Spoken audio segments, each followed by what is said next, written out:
మంత్రి కొండా సురేఖ చేసిన సంచలన వ్యాఖ్యలు ఇప్పుడు రాజకీయాల్లో తీవ్ర చర్చకు దారితీశాయి. తాము రాజకీయ నాయకులమని, రాజకీయాల్లో వేలిముద్రగాళ్లు కూడా ముఖ్యమంత్రి స్థాయికి ఎదగగలరని ఆమె వ్యాఖ్యానించారు. ఐఏఎస్, ఐపీఎస్ అధికారులుగా మారడానికి ఎంత కష్టం, పట్టుదల అవసరమో అందరికీ తెలుసన్నారు. కానీ చివరికి ప్రజా తీర్పుతో వచ్చిన ప్రజాప్రతినిధులు చెప్పిన మాటనే అధికారులు వినాల్సి వస్తుందని వివాదాస్పద వ్యాఖ్యలు చేశారు. ఆమె వ్యాఖ్యలు ఇప్పుడు రాజకీయ వర్గాల్లో హాట్ టాపిక్ గా మారి విస్తృత చర్చకు దారితీస్తున్నాయి.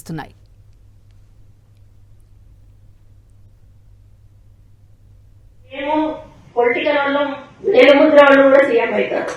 అవుతారా వాళ్ళు